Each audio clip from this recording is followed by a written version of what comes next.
The receipts fan out on the kitchen table like dead leaves. Morning light bleeds through the window, catching on the coffee pot's worn chrome and the stack of papers I've been turning over since dawn. Outside, the fields wait for attention that I can't give them right now, not with these numbers swimming before my eyes, numbers that don't add up to anything honest. I pick up an invoice for tractor parts we never ordered. The letterhead belongs to a supplier I've never heard of, but someone's paid them $4,000 with a check bearing my signature. A signature that looks like mine, but isn't. My hands shake slightly as I set it down and reach for another. This one for chemical fertilizers at twice the going rate. Then another for equipment repairs on machinery we don't even own. My coffee's gone cold. The kitchen clock ticks past 6:30, each second pulling us deeper into debt if these papers mean what I think they do. 3 generations of Harpers have sat at this table, worried over crops and weather and market prices. But none of them ever had to wonder if their own wife was stealing them blind. The floorboards creak in the hallway. Karen appears in a robe that's too nice for a farmhouse kitchen, her hair already fixed, though the sun's barely up. She's been dressing better lately. Small things I noticed but didn't question. "You're up early," she says, heading for the coffee. "Been up a while." I keep my voice level, watching her pour a cup, noticing how she doesn't look at the papers spread across the table. "Got a lot to do today. The co-op meeting's at 10, and I told Evan I'd meet him after to go over those soil reports." She says his name so casually. Evan Brooks, the agricultural consultant who showed up last spring with his fancy truck and soil testing equipment, always finding a reason to stop by when I'm in the fields. "These came in yesterday's mail." I tap the invoices. "Know anything about them?" She glances over, eyes skimming the papers without really seeing them. "Bills, I guess. Don't they all look the same after a while?" "Not these." I slide the tractor parts invoice toward her. $4,000 for parts on a tractor that's running fine. From a company I've never dealt with. Her face changes just slightly. A tightening around the mouth. A quick dart of her eyes toward the door. "Bill, I don't have time for this right now. You know I don't keep track of all the farm expenses." "You used to. When we first married, you kept every receipt in those little folders, color-coded by month." "That was 20 years ago." She turns away, busying herself with the toaster. "Things change. People change. These have my signature on them." I push another invoice forward, but I never signed them. The toaster pops. She doesn't reach for it. "Are you accusing me of something?" Her voice has an edge now, like the wind before a storm. "I'm asking about money that's gone missing from our account. About invoices I never approved. About why you need to meet Evan Brooks so damn much." She slams her coffee cup down, dark liquid sloshing onto the countertop. "Don't start this again. Evan is helping us modernize. You'd know that if you weren't so stuck in your father's way of doing things." "My father never went behind my mother's back." "No, he just worked himself to death on land that barely turns a profit." Her voice rises, color flooding her cheeks. "Is that what you want for us? To die poor with dirt under our fingernails?" The kitchen feels smaller suddenly, the walls pressing in. 23 years of marriage condenses into this moment. Her standing there with anger making her beautiful in a dangerous way, me sitting with evidence of betrayal spread before me. "I need to go to the bank," I say finally. "Something's not right with our accounts." "Fine, go. Check up on me like I'm some kind of criminal." She grabs her purse from the counter. "I'll be at the co-op. Some of us are trying to save this farm, not just survive it." The screen door slams behind her. Through the window, I watch her get into her car, not the old pickup she used to drive, but a new sedan we supposedly got a deal on through one of Evan's connections. The tires kick up dust as she speeds down the drive. I finish my cold coffee and gather the invoices. Farmers Trust has occupied the same brick building on Main Street since before I was born. Inside, it smells of paper and artificial plants. Gloria's been the head teller for most of those years, her gray hair and reading glasses as much a fixture as the worn wooden counter. "Morning, Bill." She smiles, but there's something cautious in her eyes. "What brings you in today?" I place the stack of invoices on the counter. "Need to look at some recent checks. There are withdrawals I can't account for." Her smile falters. "Let me pull up your account." The lobby is empty, except for an old man dozing in a chair by the door. Through the window, I can see the grain elevator rising against the pale sky, the same view my father had when he came in to secure loans for seed and equipment, the same view his father had before him. "Bill," Gloria's voice pulls me back. "I've got those transactions you asked about." She turns her monitor so I can see it. There they are. Checks made out to companies I've never heard of, signed with what looks like my signature. 5 checks in the last month alone, totaling nearly $20,000. Can I see the actual checks? Gloria hesitates. They're electronic deposits now, but... She taps at her keyboard. I can print the images. While the printer hums, I stare at the transaction dates. Each one matches a day Karen mentioned meeting Evan for farm business. The weight in my stomach grows heavier. Gloria hands me the printouts. The signatures look like mine, but the loops are too perfect, the pressure too consistent. Someone practiced my signature, then used it to drain our accounts. When were these deposited? My voice sounds distant to my own ears. Let's see. All within the last 6 weeks. Gloria peers at me over her glasses. Is there a problem, Bill? I fold the papers carefully, tucking them alongside the invoices. Not sure yet, but I appreciate your help. Outside, the morning has warmed, but I feel cold all the way through. The sidewalk seems to tilt under my boots as I walk back to my truck.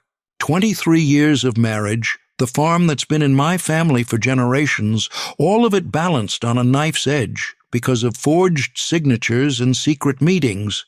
I sit in the cab of my pickup, watching farmers and townspeople go about their day, wondering how many of them are carrying secrets like the ones burning a hole in my pocket. The dash clock reads 10:15. Karen will be at the co-op meeting now, probably sitting next to Evan, their knees touching under the table. My hands are steady as I start the engine, steadier than they should be for a man whose life is falling apart. But that's the thing about farming. You learn to keep going even when the storm's tearing up everything you've planted. Right now, I need more information, and I know just who might be able to help me get it. The neon beer sign in the window of Denny's Bar and Grill casts red shadows across my notebook. I've been sitting in this pickup for 2 hours, nursing a lukewarm coffee and watching the entrance like it might sprout legs and run off. Small towns have a rhythm, easy to learn if you pay attention. At 6, the farmers come in for a quick one before heading home. By 7, the younger crowd takes over. Karen Harper showed up at 7:30, right on schedule, not looking like a woman who planned to meet her husband for dinner. Bill Harper hired me 3 days ago, his weathered hands clutching forged checks and invoices like they were poisonous snakes. Something's not right, he'd said, voice steady, but eyes betraying the hurt. Need to know what I'm dealing with before I confront her again. 23 years of marriage dissolved into a detective's retainer and a request to follow his wife. It's a story I've heard before, but it never gets easier to witness. Karen steps out of her car, smoothing a dress that costs more than most farmers make in a week. Her hair catches the last light of day, styled in a way that seems out of place for rural Iowa. She checks her reflection in the car window, adjusts something, then walks into Denny's with the confidence of a woman who knows exactly what she's doing. Not once does she glance around to see if anyone's watching. Amateur move. The guilty ones always check. I make a note of the time and wait. 7:45 brings a sleek truck with out-of-county plates, parking farther down the lot than necessary. Evan Brooks steps out, all pressed khakis and calculated casual in a way that screams, "I'm not from around here." The agricultural consultant, the soil expert, the man spending too much time with a farmer's wife. He doesn't go in immediately. Stands outside, checks his phone, lights a cigarette he doesn't really smoke, just holds it while scanning the parking lot. His eyes pass over my truck without interest. Another man in a pickup is just background noise in farm country. After he goes inside, I give it 10 minutes, then follow. Small-town bars have their advantages for surveillance. Everyone's watching everyone else anyway. One more observer hardly stands out. I take a corner booth with a sightline to their table, order a beer I won't finish, and settle in. They're not touching. That's the first thing I notice. Affair partners usually can't help themselves. A brush of fingers, knees touching under the table. Karen and Evan sit with calculated distance between them, heads bent close over what looks like paperwork, partially concealed by a menu. This isn't romance, it's business. The bartender sets my beer down. "Passing through?" he asks, friendly but curious in that small-town way. "Insurance adjuster," I lie easily. "Hail damage claims." He nods, satisfied, and moves on. Everyone accepts an insurance man without question. I watch Karen and Evan through the reflection in the bar mirror. She slides something across the table. Looks like a small notebook. He flips through it, nods, then tucks it into his jacket. Their conversation is intense but brief. No lingering glances, no flirtatious smiles. If they're sleeping together, it's secondary to whatever's in that notebook. Karen laughs suddenly, a performance for anyone watching, places her hand on his arm in a gesture that could be interpreted as flirtatious. But her eyes stay cold, calculating. She's creating a cover story. An affair is the perfect distraction from financial fraud. Everyone's so focused on the betrayal of the heart that they miss the emptying of the bank account. They finish their drinks quickly. Evan pays in cash. They leave separately. Karen first, then Evan 5 minutes later. I wait another 3 minutes before following. Outside, the darkness has settled completely, broken only by scattered lights from farmhouses in the distance. Karen's car is gone from the lot. Evan's truck idles at the far end, headlights off. I slide into my pickup and kill the interior light before opening the door. He pulls out, heading not toward the highway but deeper into town. I follow at a distance, headlights dimmed. The roads are empty this time of night, just us and the occasional rabbit darting across the asphalt. The grain elevator looms against the night sky at the edge of town, a concrete giant silhouetted by stars. During harvest, this place bustles with trucks and workers. Tonight, it's deserted, the scale closed, the office dark.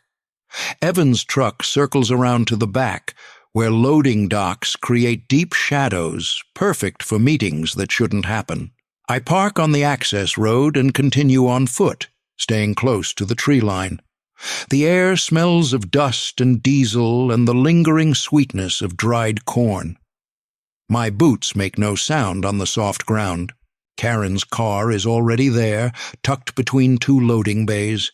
She stands beside it, arms crossed against the evening chill, face half illuminated by the glow of her phone. When Evan approaches, she doesn't smile, doesn't move to embrace him. This is all business. I edge closer, using the bulk of a parked grain truck as cover. The night is quiet enough that their voices carry, though I can't make out every word. "Getting suspicious," Karen says, her tone clipped. "Found the invoices?" Evan shakes his head. Doesn't matter. We're too far along now. Easy for you to say. You don't have to sleep in the same house with him. 2 more weeks, Evan says. The final transfer goes through. Then we execute the lien. By harvest, it'll be done. A chill runs through me that has nothing to do with the night air. They're not just stealing. They're going after the farm itself. Karen opens her car door, reaches inside, and pulls out a manila envelope. Here's the next batch, same signature as before. Evan takes it, then hands her a thinner envelope in return. Your share from the equipment sale. 40% as agreed. Should be 50. Will be once we close. This is just the advance. She tucks the envelope into her purse without counting it. Amateur move number 2. Always count the money. They talk for a few more minutes, heads close together, voices too low to catch. Then Karen checks her watch and says something about being expected home. They part without touching. Not lovers saying goodbye, but business partners concluding a transaction. I stay frozen in place as Karen's car pulls away, headlights sweeping across the empty lot. Evan remains, leaning against his truck, making a call on his cell. From his gestures, it's an update to someone else involved in whatever scheme they're running. After he drives off, I return to my pickup and sit in the darkness, making detailed notes while the conversation is fresh. Bill hired me to confirm an affair, but I've found something far worse. They're systematically looting his farm, creating a paper trail of debt and mismanagement that will let them seize everything when the final trap closes. The forged invoices, the equipment sales, the fake signatures, it's all part of a larger plan. Karen isn't just cheating on her husband, she's helping dismantle his entire life. And from what I overheard, they're working on a tight timeline. I start the engine. Bill Harper needs to know what he's up against. Not just a cheating wife, but a coordinated attack on everything he's built. I've seen this pattern before in other cases, rural land grabs disguised as business failures. By the time most farmers realize what's happening, it's too late. But not this time. Not if I can help it. The night sky stretches above us like spilled ink, stars punched through by some giant's hand. I stand at the edge of the east field, the corn not yet knee-high, soft soil still warm from the day's heat. Mary Ann's pickup is parked 20 yards back, headlights off, just the faintest outline visible in the darkness. She walks toward me with that careful step teachers develop after years of navigating classroom chaos, deliberate but quiet, like she's afraid I might startle and bolt. "Thought I might find you out here," she says, stopping a respectful distance away. Her voice carries in the still night air. "You missed the school board meeting." "Guess I did."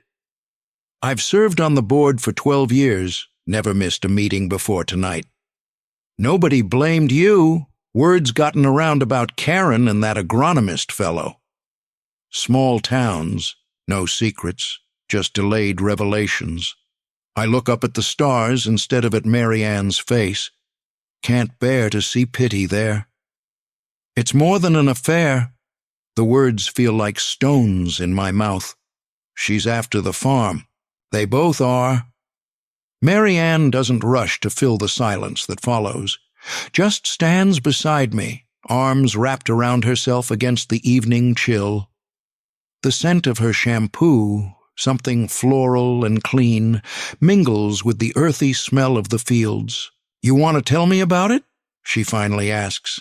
"Hired a detective, private investigator from out of county. He's been watching them." I kick at a clod of dirt. "They're forging my signature, selling off equipment, setting up fake debts. Also, Evan's company can swoop in when I can't pay." "Jesus, Bill." Her voice holds no judgment, just a quiet anger on my behalf. "Have you gone to Sheriff Davis?" "And say what? That my wife's sleeping with another man and stealing from me? That I was too blind to see it coming?" My laugh sounds hollow even to my own ears. "Need more proof first." Need to be sure. Mary Ann takes a step closer. In the moonlight, her face is all soft angles and concern. No one would think less of you. This isn't your fault, isn't it? 23 years, Mary Ann. You'd think a man would know his own wife. People hide parts of themselves, even from those closest to them. The night insects chorus around us, a rhythmic soundtrack to my unraveling life. In the distance, the yard light of my farmhouse glows, a single yellow eye watching us. My grandfather pulled this land through the Dust Bowl. My father expanded it during the farm crisis, and I might be the one who loses it all. My voice breaks on the last words. Mary Ann's hand finds my arm, her touch light but grounding. You're not going to lose it. You're Bill Harper. This farm isn't just land to you, it's who you are. And what if that's the problem? Karen always said I loved the dirt more than her. Some people don't understand what it means to be rooted somewhere. Her fingers tighten slightly on my arm, to care for something bigger than yourself.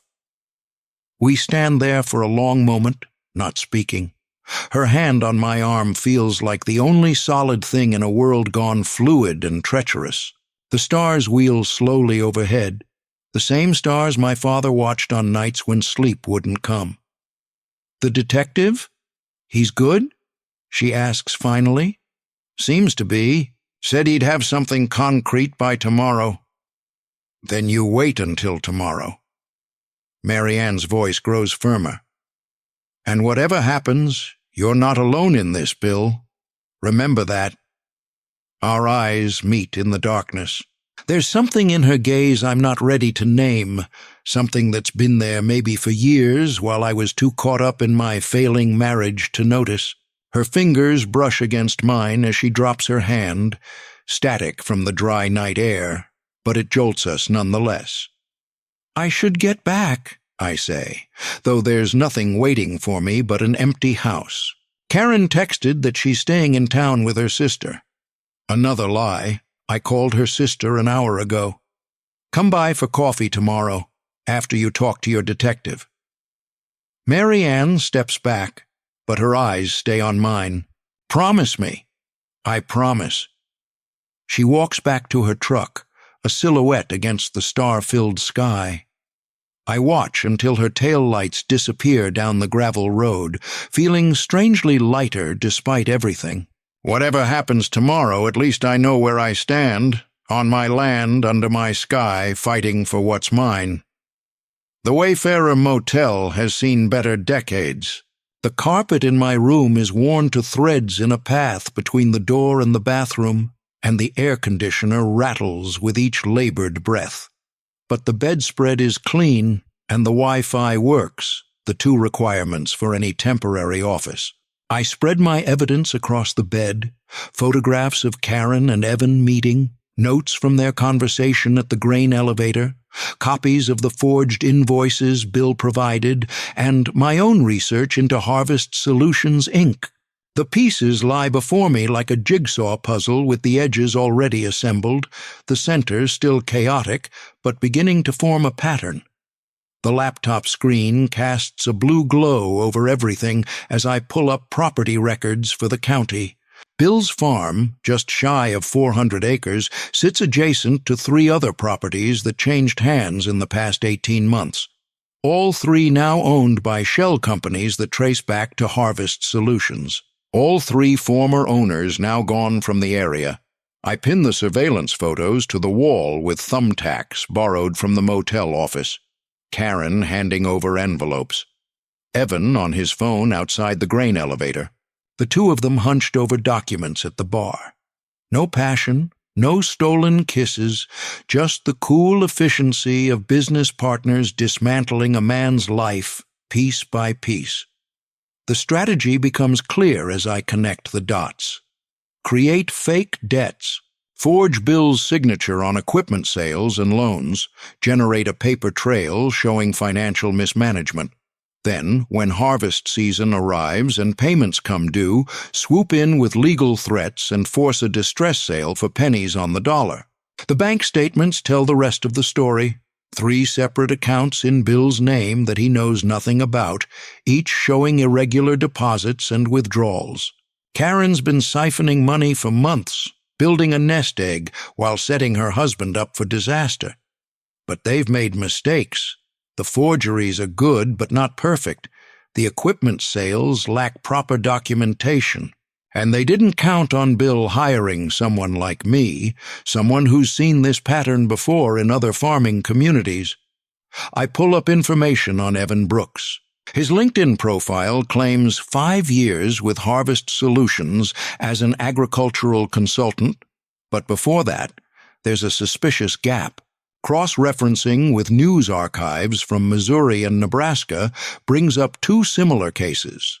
Family farms lost under mysterious circumstances, with local agronomists playing key roles in the process. This isn't just about Karen's infidelity or even simple theft. It's a calculated land grab, likely targeting multiple properties in the area. Bill's farm is probably just one piece of a larger acquisition plan. I reach for my phone, then check the time. Past midnight. Too late to call Bill with this information, but first thing tomorrow, we need to move quickly.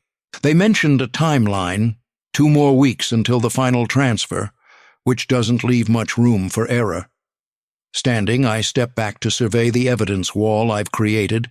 In the harsh light of the motel lamp, the scheme is laid bare, predatory, methodical, and nearly foolproof against a farmer too honest to imagine such elaborate deception. Nearly foolproof, but not quite. Bill Harper hired me to confirm his wife's affair, but I'm going to help him save his farm instead. These corporate vultures have done this before, picking off vulnerable farmers one by one. But this time, they've made a critical error in their calculations. They didn't count on someone fighting back. I make a final note in my case file before closing it for the night. Recommend immediate legal action. Contact Sheriff Davis with evidence of forgery. Freeze accounts before final transfers. Tomorrow will be a busy day, the opening move in a game Evan and Karen think they've already won. The air conditioner gives a final shuddering rattle before settling into a steady hum. Outside my window, Iowa farmland stretches dark and silent under the stars, the same land generations have fought to keep, the same land I'm now tasked with helping to save. The real story, I realize, is only beginning. The morning air bites with early chill as I pull into Pearson's farm supply. Pickup trucks already line the gravel lot, farmers getting an early start before the heat sets in. Bill Harper stands by his rusted Ford, hands jammed in his jacket pockets, eyes shadowed from what I'm guessing was a sleepless night. The man looks hollowed out, like something's been scooped from inside him. I suppose finding out your wife of 23 years is systematically destroying your life will do that. Morning, I say, killing the engine. You ready for this? Bill nods, a single downward jerk of his chin. Let's get it over with. Inside, the store smells of leather, fertilizer, and coffee brewing on a hot plate behind the counter. A bell jingles as we enter, and the handful of men gathered around a feed display glance our way. Their eyes linger on Bill a beat too long. Word travels fast in small towns. I wonder which version of the story they've heard. What exactly are we looking for? Bill asks, voice low. Confirmation. I pull a folded paper from my jacket. These equipment purchases Karen authorized. Need to verify they actually happened and who signed for them. The manager, a lean man with a permanent farmer's tan, looks up from his register as we approach. Recognition flickers across his face. Bill, wasn't expecting you today. His eyes flick to me, questioning. This is Riley Hunt. He's helping me with some discrepancies in my accounts. Bill's voice stays steady, but his knuckles whiten around the counter edge. Need to check some recent purchases. I slide the list across. These transactions from the past 3 months. Who authorized them? The manager, his nameplate reads Doug, scans the list, frowning. Yeah, I remember these. Big order. Your wife brought in the paperwork, said you were too busy with planting to come yourself. He taps an item. Irrigation parts, new sprayer components, premium seed that never got delivered because she canceled after the initial order. She cancel after payment cleared? I ask. Doug nods. Said you changed your mind about the seed variety. We processed the refund, but... He hesitates, glancing at Bill. But what? Bill prompts. Refund went to a different account than the one you usually use. Your wife provided the details. Said it was a new farm operations account. Bill's face remains impassive, but I notice a slight tremor in his left hand. I'd like to see the paperwork on all of this. While Doug disappears into the back office, I lean closer to Bill. They're creating a paper trail, making it look like you're mismanaging the farm's finances. Why not just divorce me, take half and be done with it? The question comes out hollow, a man trying to understand the incomprehensible, because half a struggling farm isn't what they want. They want all of it, at a fraction of its value. I keep my voice matter of fact. Bill doesn't need pity, he needs clarity. Land consolidation. Your property is probably just one piece of a bigger puzzle. Doug returns with a stack of invoices, spreading them across the counter. Each bears Bill's signature, or what appears to be his signature. To the untrained eye, they look legitimate, but I can spot the subtle differences. Too precise, too consistent. Someone practiced hard, but forgery is difficult to perfect. That's not my signature. Bill's voice has a dangerous edge now. I never approved any of this. Doug's eyes widen slightly. But your wife forged these, all of them. Bill picks up an invoice for irrigation equipment. I fixed our irrigation system myself last fall. Wouldn't need new parts. I take photos of each document with my phone, making sure to capture the signatures clearly. We'll need copies of these. And if anyone asks, we were never here. 15 minutes later, we're back in Bill's truck, a folder of copied invoices between us. The morning sun has burned away some of the chill, but Bill drives with the windows up, fingers tight around the steering wheel. You doing okay? I ask, though the answer is obvious. No. A simple truth, baldly stated. 23 years, and she's been planning this for how long? Months? Years? Based on what I've seen, this specific scheme started about 6 months ago. But the discontent? That could go back further. Bill nods, as if confirming something he already suspected. She always wanted more than I could give her. Bigger house, vacations, city life. His laugh is dry, without humor. Guess she found someone promising all that. We pull up outside a small brick building on the edge of town.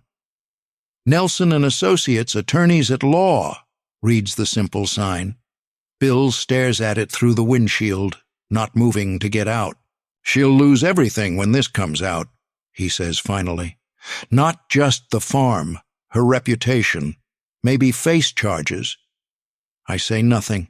It's not my place to nudge him one way or the other on what comes next. Some men in his position would want revenge, would want to see their betrayers punished. Others just want to salvage what they can and move on.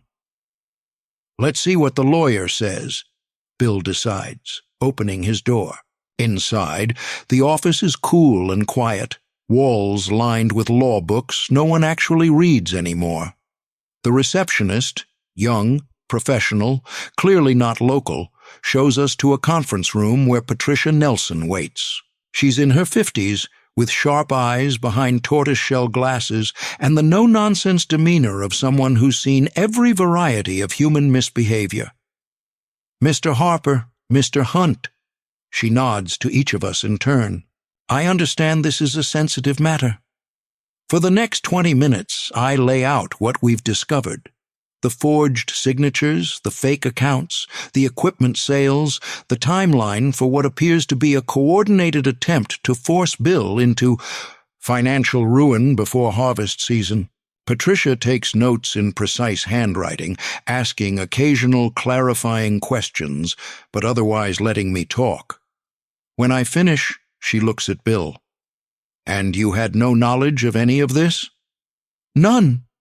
His voice is firm on this point. "I knew something was wrong when I found those first invoices, but not the scale of it." "What do you want to happen here, Mr. Harper?" she asks. "Do you want your wife prosecuted for forgery and fraud? Do you want to salvage the marriage? Do you simply want to protect your assets?" Bill stares at his calloused hands for a long moment. "I want my farm. It's been in my family for 3 generations. Beyond that," he shakes his head. "I don't know yet." Patricia nods. "Then we focus on protecting the farm first. We'll need to freeze those fraudulent accounts immediately, file emergency injunctions against any pending sales or transfers, and gather more evidence of the conspiracy." She turns to me. "Mr. Hunt, your surveillance has been helpful, but we need something more concrete. Recorded admissions of their plan would be ideal." "I can make that happen," I say. "They're meeting again tonight. If I can get close enough, I can record their conversation." "Do it," Bill says, a sudden fire in his eyes. "Get them talking about what they've done, what they're planning. In the meantime," Patricia continues, "we'll prepare the legal groundwork.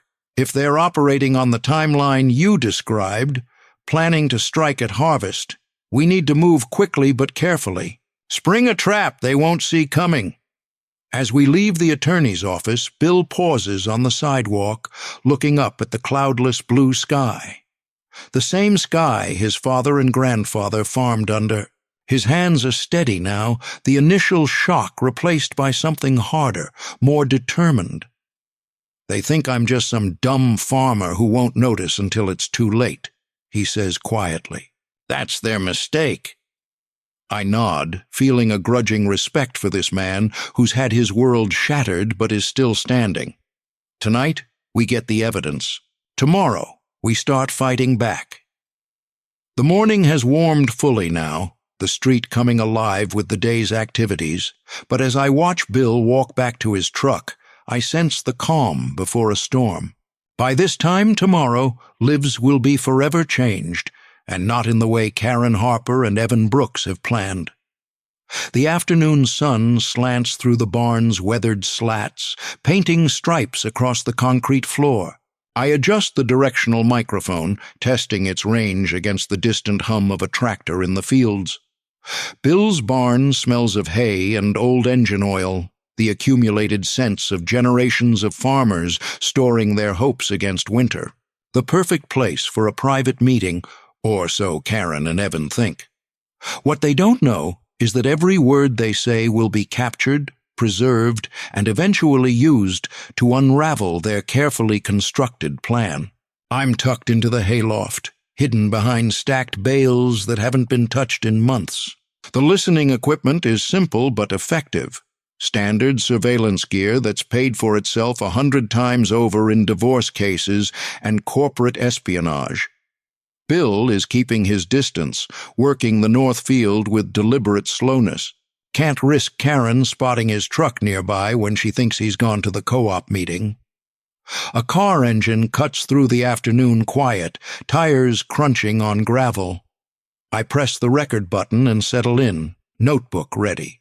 Through a narrow gap between hay bales, I watch Karen's sedan pull up outside the barn.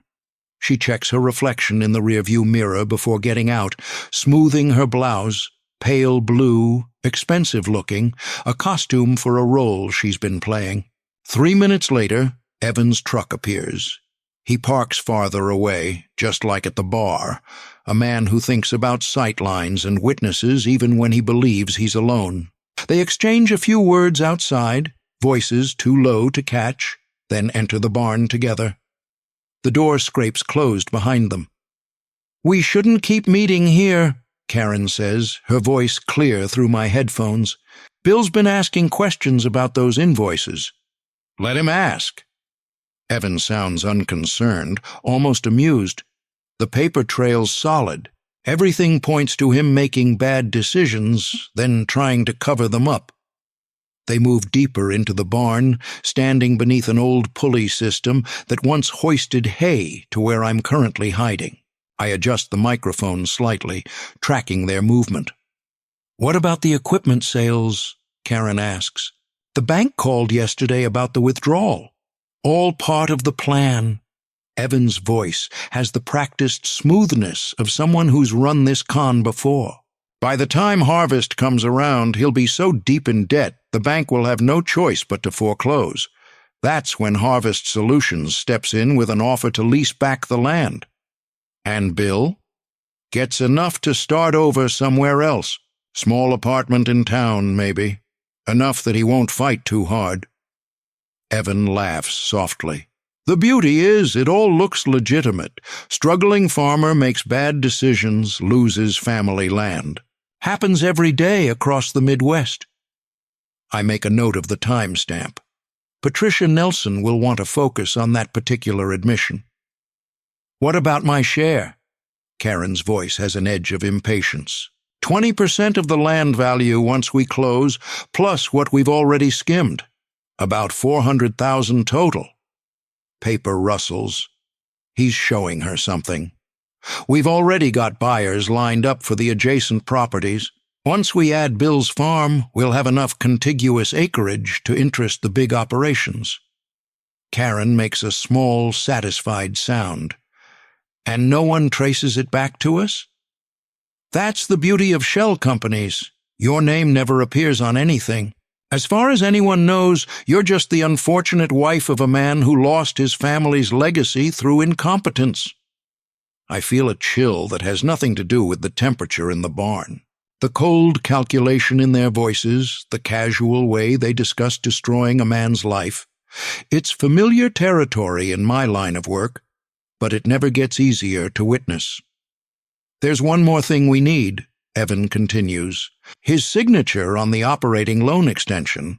Without that, the bank might start asking questions too soon." "I can get it," Karen says confidently. "He still trusts me enough to sign what I put in front of him." "Good. Do it tonight, if possible. We're running out of time before the quarterly audit." They talk for another 15 minutes, reviewing their timeline, discussing which equipment can still be sold off, without raising suspicions. I record it all, making careful notes of the most damning statements. When they finally leave, again separately, Karen first, then Evan after a prudent interval, I wait another 10 minutes before climbing down from the hayloft. Outside, the day has begun its slow slide toward evening. I text Bill a simple message. "Got it. Meeting at gym tonight as planned." The elementary school gym echoes with the sounds of the spring fundraiser. Children laughing, adults chatting over punch and homemade cookies, a small band of local musicians tuning up in the corner. I stand by the refreshment table watching Bill move through the crowd. He nods to neighbors, exchanges brief pleasantries, but there's a tension in his shoulders, visible only to someone looking for it. Mary Ann Collins appears through the gym doors, scanning the room until she spots Bill. She wears a simple dress with practical shoes, her hair pulled back in a loose braid, the outfit of a woman who dressed in a hurry. She moves toward Bill with purpose, touching his elbow lightly to get his attention. I drift closer, positioning myself within earshot while pretending to study the silent auction items. "Bill, I need to talk to you." Mary Ann's voice is low, urgent. "It's about Evan Brooks." Bill glances around before guiding her to a quieter corner near the basketball hoops. I follow discreetly, pretending to examine a donated quilt. "What about him?" Bill asks. "He was at the Rusty Nail earlier tonight, drinking with some men I didn't recognize, not locals." Mary Ann's eyes are worried, her fingers twisting the strap of her purse. He was talking big, saying how by harvest time he'd be managing one of the biggest operations in the county. Specifically mentioned your farm. Bill's face hardens. He said that outright? Not your name, but it was clear who he meant. Said something about Old Man Harper finally losing his grip and how it was time for modern agriculture to take over from the dinosaurs. She places a hand on Bill's arm. He was boasting, Bill, like it was already done. It's not done. Bill's voice is quiet but firm. Not by a long shot. Mary Ann studies his face. You know something. You found something out. Let's just say, Mr. Brooks isn't as clever as he thinks. Bill glances across the gym to where I stand, giving me a slight nod. I've got help. The whole town will stand with you, Bill. You know that. Her hand remains on his arm, a point of connection in a world suddenly gone unstable. Whatever you need. These corporate vultures, they think we're just simple country folk they can pick off one by one. They made a mistake this time.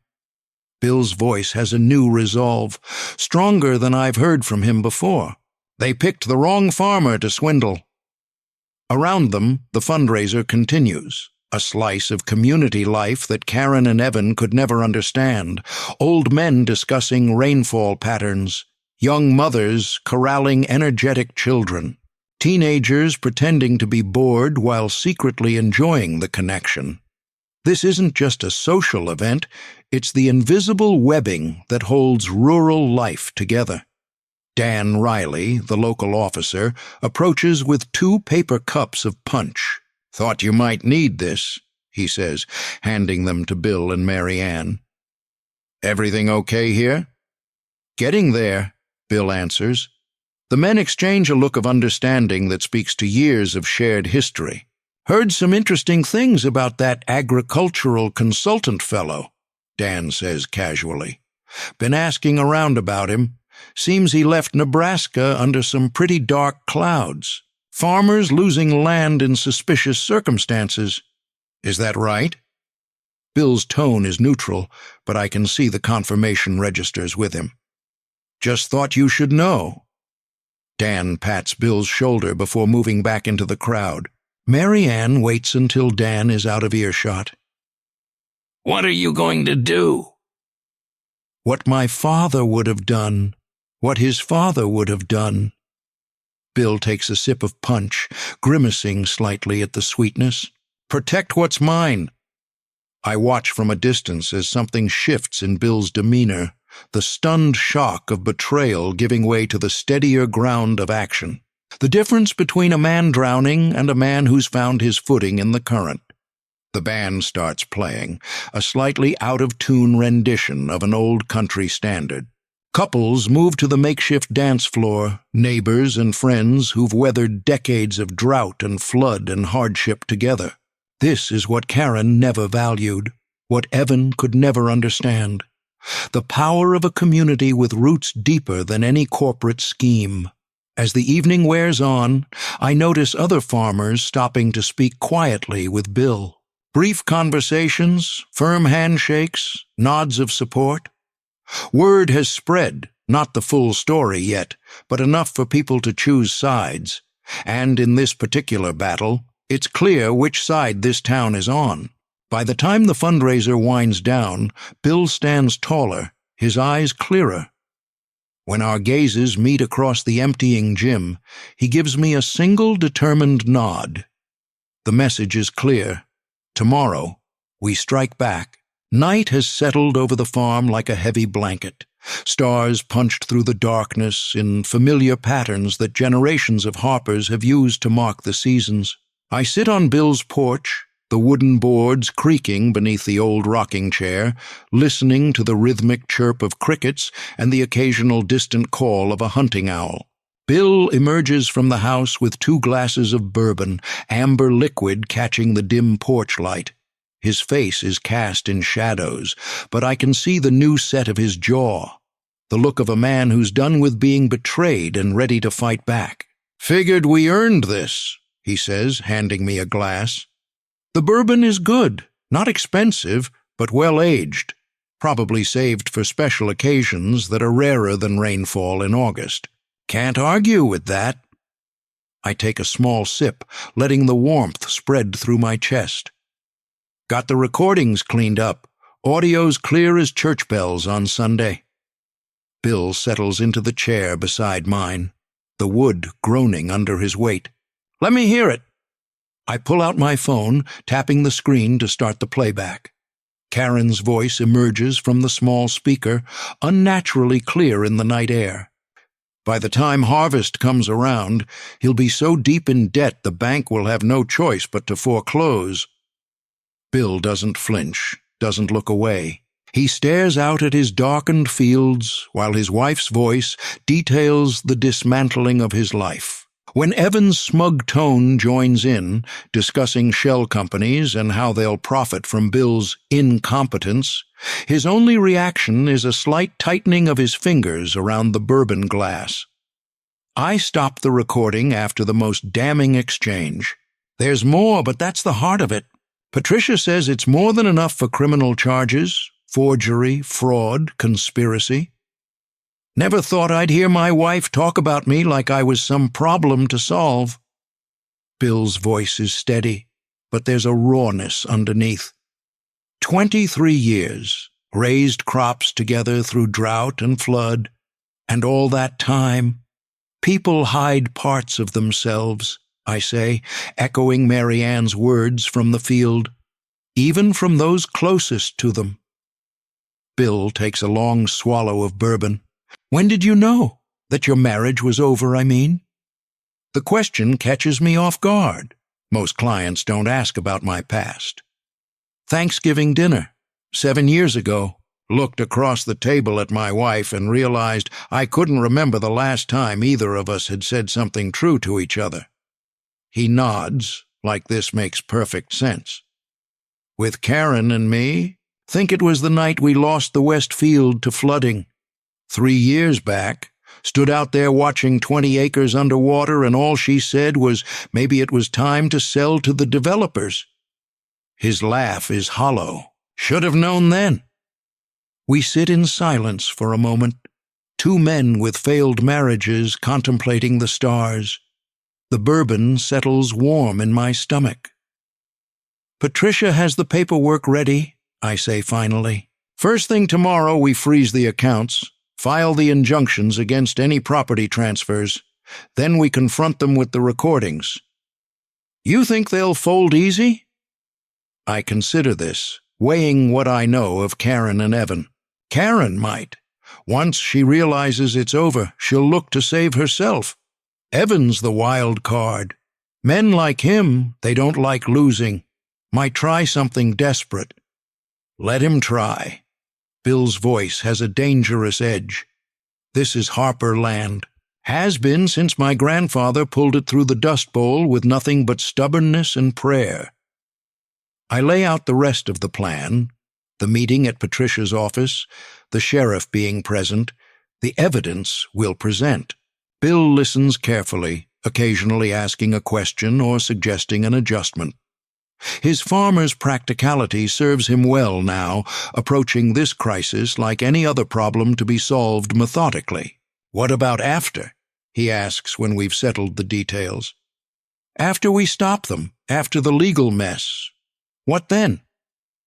It's the question most clients eventually get to. After the crisis, after the confrontation, there's always the empty space where a life used to be. That's up to you, I say honestly. Some men in your position, they can't stay. Too many ghosts. Others dig in deeper, find something new to build. Bill stands, moving to the porch railing. In the moonlight, his profile could be that of his father or his grandfather, men who worked this same land, who faced different crises but with the same stubborn resolve. This farm, he says, gesturing to the dark expanse before us, it's not just dirt and crops, it's continuity. My father taught me to read by tracing letters in the soil. Showed me how to judge a coming storm by the way the corn leaves turned. Every field has a story, drought years, bumper crops, the time my grandfather found an arrowhead while plowing the north section. He turns back to face me. Karen never understood that, thought I loved the land more than her. Maybe she was right. Maybe it wasn't a competition, I offer. Maybe it was just two people wanting different things. Maybe. He doesn't sound convinced. Mary Ann gets it, though. Always has. Comes from people who stayed put, who understood what it means to be rooted somewhere. I note the softening in his voice when he mentions Mary Ann, file it away as something that might matter later, after the dust settles. For now, there are more immediate concerns. Tomorrow morning, 8 o'clock, I remind him. Meet at Patricia's office. Karen will be served papers at 8:15, Evan shortly after. I'll be there. Bill finishes his bourbon in one swallow. Think they'll be surprised? People like Evan and Karen, they think they're the smartest ones in the room. Never occurs to them that the farmer they're trying to con might fight back. I stand, gathering my notes. That's their weakness. And ours? Bill asks, surprising me with his insight. I consider this. Underestimating how far they'll go to avoid consequences. Be prepared for anything tomorrow. Denial, threats, attempts to divide us. He nods, absorbing this. The porch light casts long shadows across his weathered face, highlighting the new lines that the past week has carved there. But beneath the fatigue, there's something else. A hardness, a clarity that comes from seeing things as they truly are. I keep thinking about harvest, he says, looking out at his fields. All the planning, all the work, and in the end, you're still at the mercy of forces beyond your control. You just have to be ready when the time comes to bring it in. And are you ready? Bill turns to face me fully, his eyes clear and determined in the dim light. They came after what matters most to me. Tried to take not just my land, but my dignity, my legacy. He extends his hand and we shake, his grip firm, calloused palm against mine. I've never been more ready for anything in my life. As I drive away from the Harper farm, the headlights cutting through the darkness, I glance in my rearview mirror. Bill stands on his porch, a solitary figure framed by the light from inside, a man at the boundary between what was and what will be. Tomorrow will bring confrontation, painful truths, the messy business of justice and consequences. But tonight, under a blanket of Iowa stars, he stands guard over what's his. And for the first time since taking this case, I feel certain he won't lose it. The county courthouse rises against the morning sky like a stone promise. Justice comes slow to rural places, but when it arrives, it tends to stick. I stand on the worn steps beside Bill Harper, watching his eyes track the building's facade, taking in the arched windows and weathered cornices like a man memorizing the face of an old friend. The manila folder in my hand holds enough evidence to destroy lives. Some days this job feels heavy, but not today. Today, the weight feels right. They here yet? Bill asks, his voice steady despite the circles under his eyes that speak of another sleepless night. I check my watch, 7:45 a.m. Patricia's waiting inside. Sheriff Davis, too. Karen and Evan should arrive separately in about 20 minutes. Bill nods once, a farmer's economical gesture. Let's get this done. Inside, the courthouse smells of floor polish and old paper. Our footsteps echo on marble as we make our way to the small conference room Patricia Nelson has secured for this confrontation. She's already there, gray suit crisp, reading glasses perched on her nose as she reviews documents. Sheriff Davis stands by the window, his uniform pressed, his expression carefully neutral. He's known Bill since high school, but today he's all professional detachment. Morning, gentlemen. Patricia gestures to the chairs. Let's go through this one more time. I lay out the evidence methodically. The surveillance photos, the audio recordings, the forged invoices and bank statements. Each piece alone might be explained away, but together they form an airtight case. Sheriff Davis nods occasionally, making notes in a small pad. "And you're certain about pressing charges?" he asks Bill, not for the first time. "I am." Bill's hands rest on his thighs, steady and weathered. "They tried to take everything, not just the farm, my reputation, my legacy." The sheriff sighs. "Known your family 3 generations, Bill. Never thought I'd be arresting someone for trying to steal Harper land." "Times change," Bill says simply. "People too." At 8:10, Patricia's phone buzzes. "Karen's here," she says, "being shown up now." Bill straightens in his chair, but otherwise shows no reaction. I've seen men fall apart in moments like this. Rage, tears, desperate confrontations. Bill just sits straighter, like he's facing a particularly difficult harvest. Karen enters first, confident in heels that click against the floor like small hammers. She's dressed for court in a blue blouse and dark skirt, hair styled just so. The perfect picture of a concerned wife. Then she sees the sheriff, the evidence spread across the table, and her step falters. Her eyes find Bill's, searching for weakness, for the hurt she expects to see. She finds none. "What's this about?" she asks, composure quickly reassembled. "Patricia called and said there was an emergency meeting about the farm accounts." "Sit down, Karen," Patricia says, gesturing to a chair opposite Bill. "We're waiting for one more person." "I don't understand," Karen says, but the slight tremor in her voice suggests otherwise. At 8:17, Evan Brooks strides in, all business casual confidence in his khakis and button-down. His swagger lasts exactly 3 seconds, the time it takes to register Sheriff Davis, the spread of evidence, and the cold look in Bill's eyes. "What the hell is this?" Evan demands, stopping just inside the doorway. "Please, sit down, Mr. Brooks," Patricia says.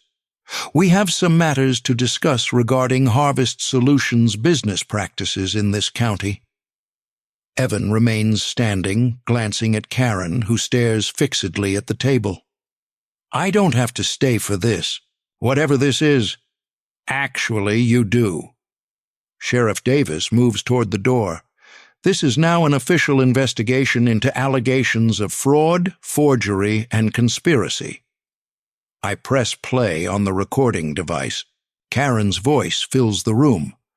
"By the time harvest comes around, he'll be so deep in debt, the bank will have no choice but to foreclose." Then Evans. "That's when Harvest Solutions steps in with an offer to lease back the land." Karen's face drains. "Of color." Evans' jaw tightens.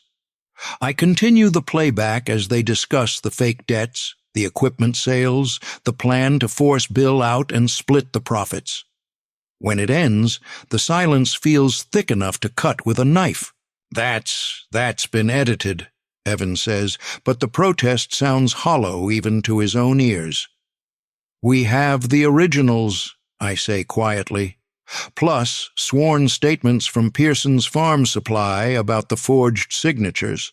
Bank records showing accounts opened in Bill's name without his knowledge. A complete paper trail of your land grab operation." Karen turns to Bill, her eyes suddenly pleading. "Bill, you have to understand." "I understand plenty," Bill interrupts, his voice like gravel. 23 years, and you were willing to destroy everything for what? Money? A chance to leave town with him?" He nods toward Evan. Evan recovers quickly, shifting tactics. "Karen was the one who approached me. She had access to your accounts, your paperwork. I just advised her on financial matters." The betrayal comes so fast, so completely, that Karen actually gasps. That's a lie. It was your idea from the start. You showed me how to forge his signature. You set up the fake accounts. Sheriff Davis clears his throat. Sounds like you both have plenty to say. Might want to save it for your statements down at the station. Evan lunges for the door, but the sheriff is faster, blocking his path. Don't make this worse, son. The fight drains from Evan's body. He looks suddenly smaller, a con man whose scheme has collapsed. Karen sits frozen, tears tracking silently down her face. Evan Brooks, you're under arrest for fraud, forgery, and criminal conspiracy, Sheriff Davis recites, pulling handcuffs from his belt. You have the right to remain silent. As the sheriff leads Evan out, Karen rises shakily. What happens now? She asks, looking not at Bill, but at Patricia. Legally, you've lost any claim to the Harper farm. The fraudulent accounts will be frozen and investigated. Criminal charges are likely. Patricia's voice is professionally detached. Personally, that's between you and Bill. Karen turns to her husband, but Bill is already standing, gathering his papers. There's nothing left to say, he tells her, his voice not angry, just final. You made your choice. In the hallway outside, a small crowd has gathered, courthouse staff, locals with business before the judge, all witnessing the spectacle of Evan Brooks in handcuffs, of Karen Harper standing alone at the conference room door. News travels like lightning in small towns, each observer already mentally drafting the story they'll tell at the diner, the feed store, the church potluck. Bill walks through them with his head high, nodding to those he knows, which is nearly everyone. I follow a step behind, watching the subtle shifts in the crowd, the straightening shoulders, the respectful nods, the wordless communication that says, "This man fought back. This man won." By the time we reach the courthouse steps, my phone is already buzzing with texts. Mary Ann asking if it's over. The bank manager wanting to verify the status of the accounts. Even Dan Riley from the police department confirming that Evan is being processed. In the parking lot, Bill stops beside his truck, looking back at the courthouse. 23 years, he says again, more to himself than to me. Gone in a morning. Not everything's gone, I remind him. You kept what matters most. He nods, running a hand over the truck's faded paint. The land stays, the Harper name stays clean. A ghost of a smile touches his lips. Guess that's something. As Bill drives away, I stand in the lot watching him go, feeling the peculiar sense of completion that comes at the end of a case. In my line of work, justice isn't always served, truth doesn't always win, and the good guys don't always come out on top. But today, in this small corner of Iowa, things worked out the way they should.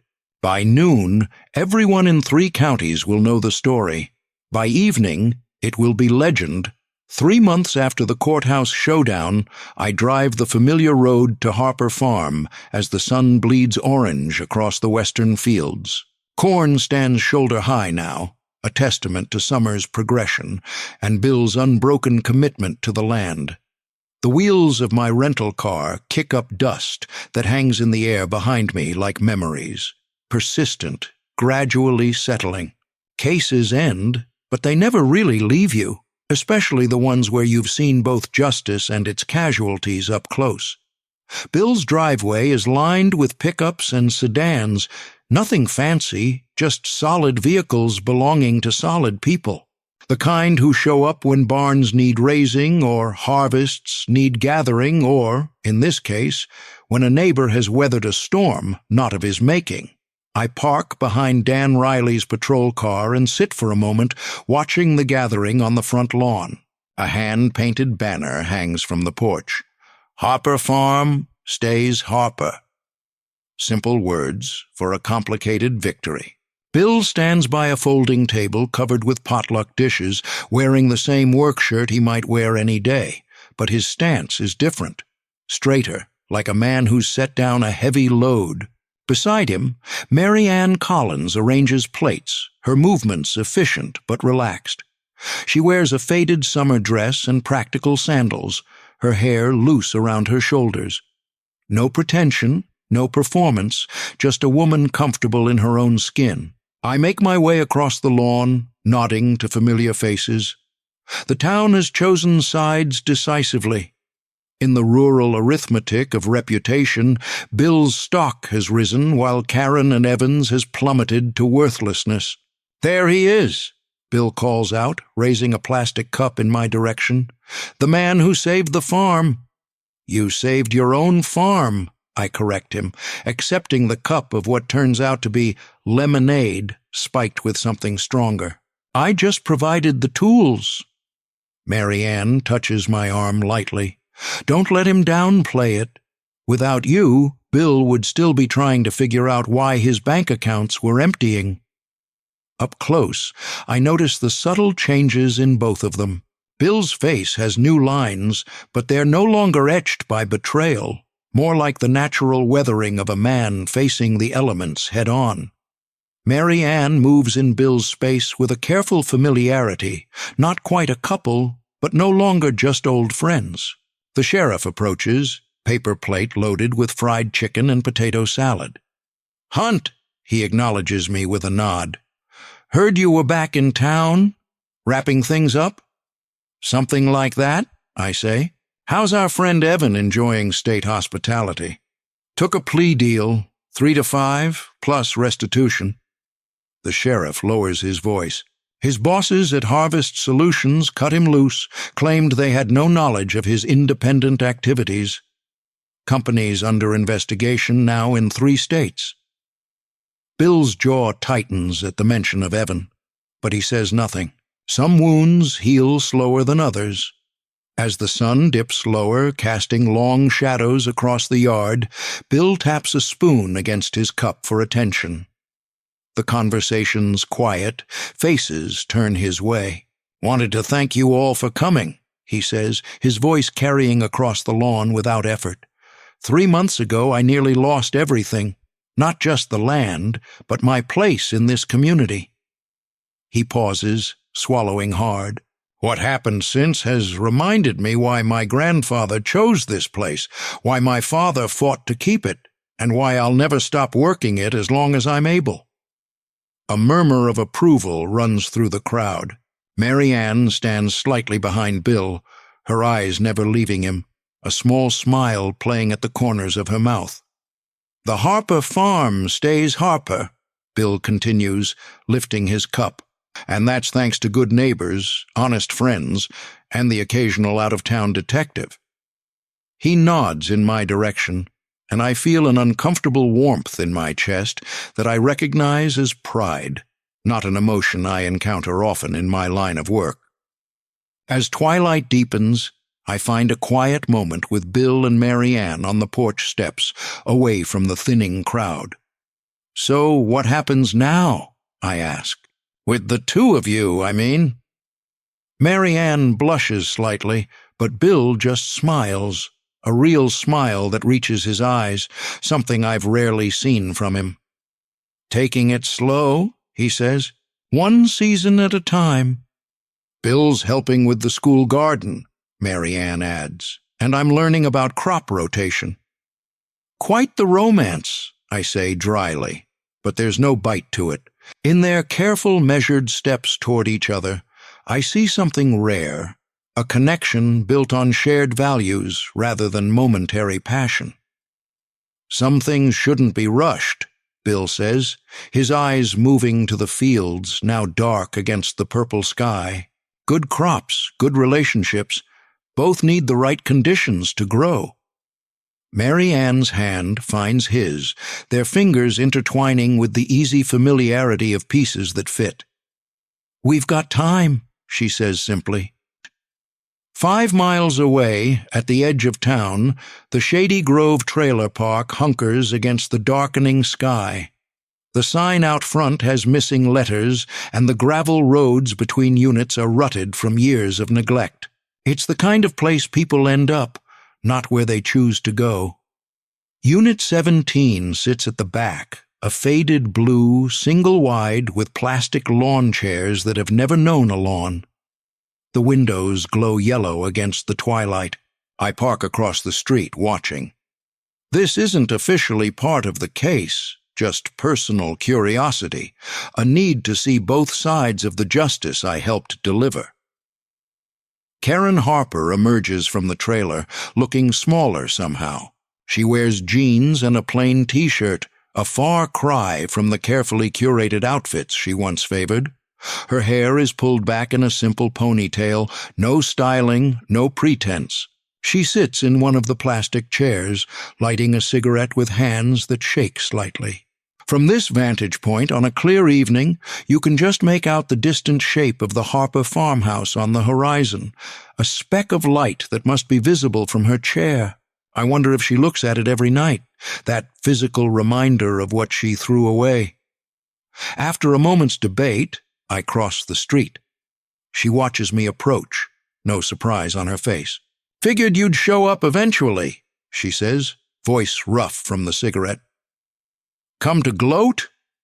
Not my style." I remain standing, hands in my pockets. "How's the cleaning job?" She laughs without humor. 4 classrooms a day at the elementary school, toilets on Tuesdays and Thursdays. It's a living. Better than what Evan got. He deserved worse. She takes a long drag, the ember brightening. He lied about everything. The money, the plans after, all of it. I say nothing. The evening bugs have started their symphony, a constant background to our uncomfortable silence. "You know what's funny?" she says finally. "I never even liked him, just liked the idea of him, the escape he represented." "From what?" "From this." She gestures vaguely at the world around us. The fields, the dust, the sameness of every day. Bill is a good man, but he was never going anywhere, never wanted anything more. And now? She looks toward the distant farm, barely visible in the gathering dark. Now I've got nowhere and nothing. Funny how things work out. I don't offer platitudes. In my line of work, you learn that some choices can't be undone, some bridges stay burned. Karen made her decisions with open eyes, calculating risks against rewards. The math simply didn't work out in her favor. "He seems happy," I say finally. "Bill, with Mary Ann." Karen nods slowly. "She always understood him? The farm, the attachment to the land? I never did." She stubs out her cigarette. "Tell him." "No, never mind. There's nothing to say." As I turn to leave, she calls after me. "Was it worth it, coming back to see this?" I pause, considering. Justice isn't always satisfying, I admit, but it's necessary. "Justice?" she repeats, testing the word like an unfamiliar food. "Is that what this is?" I look at her trailer, then toward the distant lights of the celebration at the farm.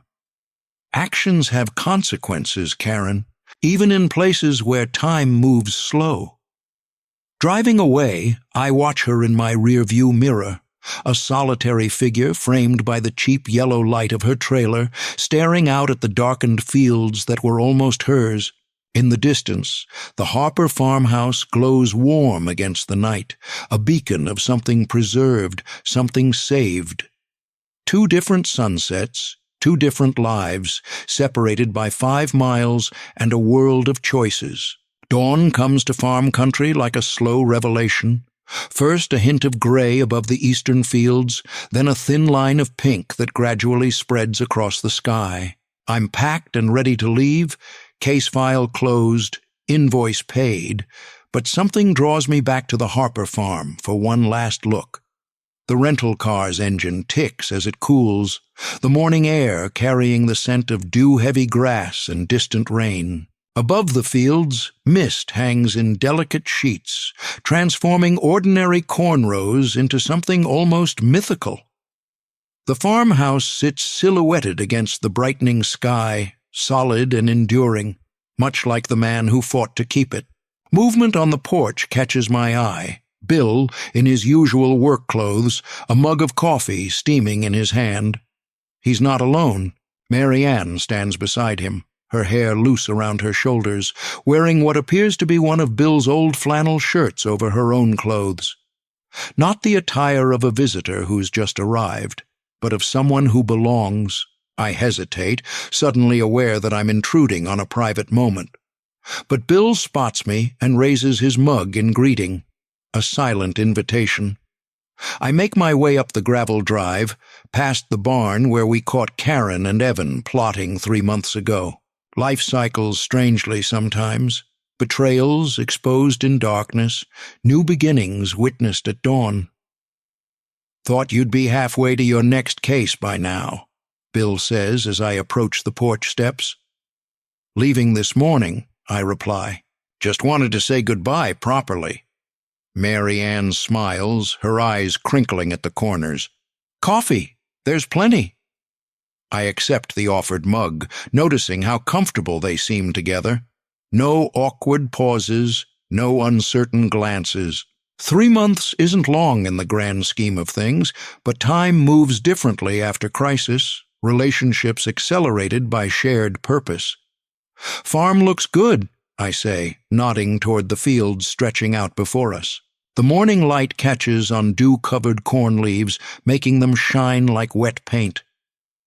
"Getting there," Bill agrees, his gaze sweeping the land with the practiced assessment of a man who reads soil and sky like others read books. "Bank sorted out the mess with those fake accounts. Managed to recover most of the equipment Karen sold off." He says her name without bitterness now. Not forgiveness exactly, but a kind of wary peace. "We're planning to expand the vegetable garden next spring," Mary Ann adds, her shoulder brushing against Bill's. "The school wants to do a farm-to-cafeteria program. Bill's offered to help coordinate with some of the other local farms." "Sounds like you're putting down roots," I observe, glancing between them. Mary Ann blushes slightly, but meets my gaze directly. "Some of us never pulled them up in the first place."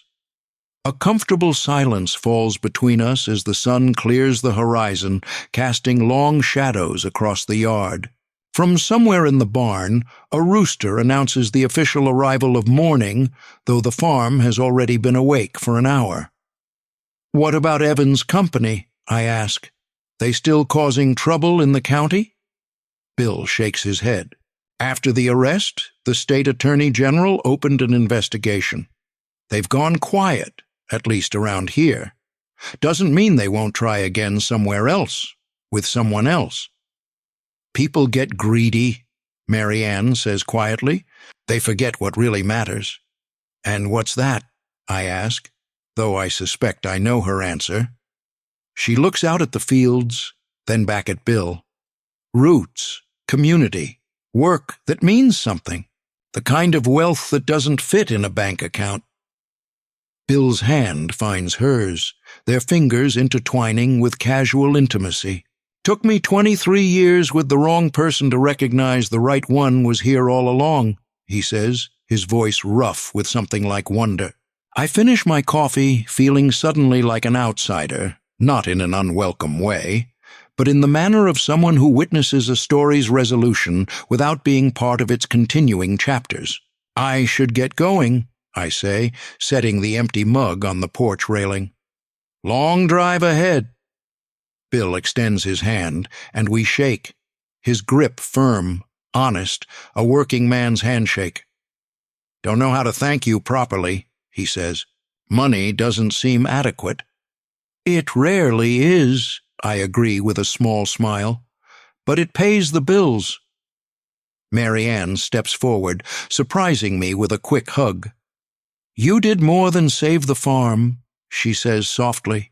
"Remember that." As I turn to leave, Bill calls after me. "Where you headed next?" I glance back. They stand framed in the morning light, two figures against the backdrop of fields and sky. Not a perfect picture, both carrying the marks of life's hardships, but solid, real. Detroit, I answer. Another case, another story? Well, Bill says, if you're ever passing through again, there's always coffee. It's a simple offer, but we all know it means more. In small towns, in farming communities, such invitations are currency more valuable than money. Acknowledgement of debts that can't be repaid with cash. I drive away slowly, watching in the rearview mirror as Bill and Mary Ann return their attention to the fields before them, to the day unfolding, to each other. The case is closed, justice served as well as it ever is in this imperfect world. Karen lives with her consequences, Evan with his, and Bill Harper keeps his land, finds a second chance at happiness. The morning sun climbs higher as I reach the highway, casting my shadow long on the road ahead. In my line of work, I see the worst of human nature. Greed, betrayal, the elaborate deceptions people construct to take what isn't theirs. But occasionally I'm reminded of the other side of the equation. The stubborn resilience of honest people, the quiet dignity of those who work the land, the enduring power of a community that stands together. My hands grip the steering wheel and I feel a warmth in my chest, not guilt this time, but something rarer in my profession. Satisfaction. Sometimes in this business, you actually help the right people. Sometimes the good guys win. And sometimes, just sometimes, hard work and honesty are the only things worth holding on to. As Iowa recedes in my mirror, I carry with me the image of that farm at dawn, of two people facing a new day together on land that remains theirs. Not a perfect ending, life rarely offers those, but perhaps something better, a true one.